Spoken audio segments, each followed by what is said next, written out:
Mes très chers compatriotes, pendant que les grandes puissances militaires comme les États-Unis ou Israël imposent un régime de compatibilité strict à leur haut gradé pour préserver les secrets de défense, la République démocratique du Congo fait face à une anomalie systématique intolérable.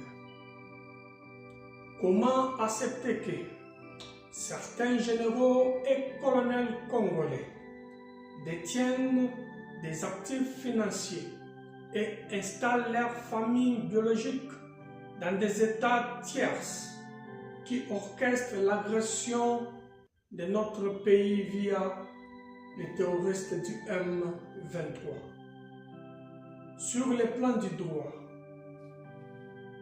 cette situation n'est pas qu'une simple négligence. C'est un outrage à notre loi fondamentale.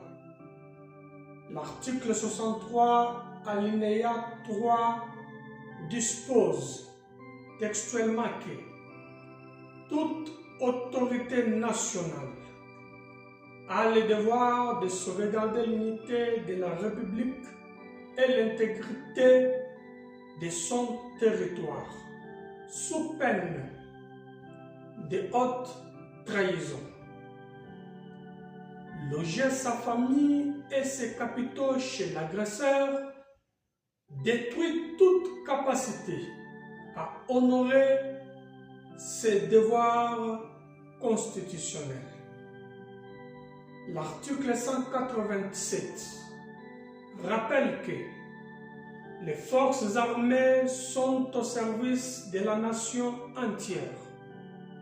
Aucun officier ne peut lier ses intérêts personnels à une puissance étrangère sans violer son serment républicain et se rendre coupable d'intelligence avec l'ennemi ou de haute trahison. La trahison de certains officiers est encouragée par un vide législatif qui omet de réglementer de manière stricte le patrimoine et les alliances conjugales de ceux qui gèrent notre centre de commandement stratégique. 30 ans d'agression, le bilan de la déstabilisation.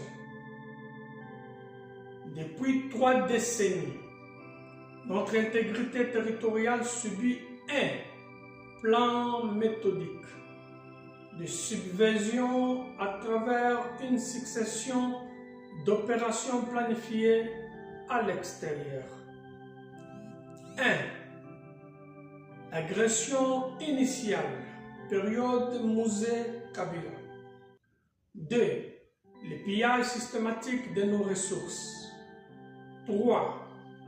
L'infiltration institutionnelle par les mécanismes forcés de mixage et brassage sous Joseph Kabila. 4. L'infraction transfrontalière d'exploitation illégale de notre coltan, cobalt, lithium et de notre or. Et 5. Les crimes de masse, massacres et occupations. Aujourd'hui, l'effort de l'ennemi porte sur le projet de balkanisation de l'Est.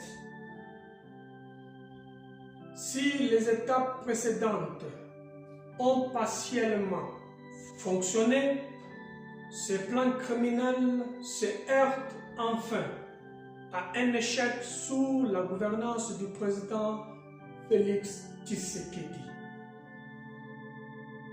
Pour stopper la balkanisation, nous demandons avec respect au chef de l'État un degré de moralisation militaire fondé sur 3 règles strictes. 1. 0 famille à l'étranger. Résidence au Congo obligatoire. 2. 0 compte en banque dehors. Tout l'argent investi ici en RDC. 3. 0 mariage avec l'ennemi.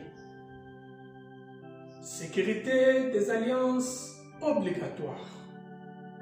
Et pour conclure, l'article 64 nous donne à tous le devoir de faire échec à ceux qui menacent la République.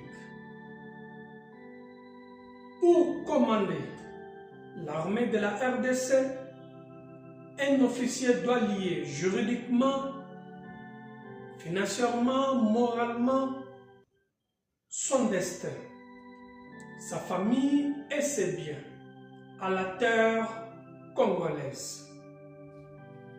Les sursauts patriotiques exigent de rompre avec les complaisances du passé.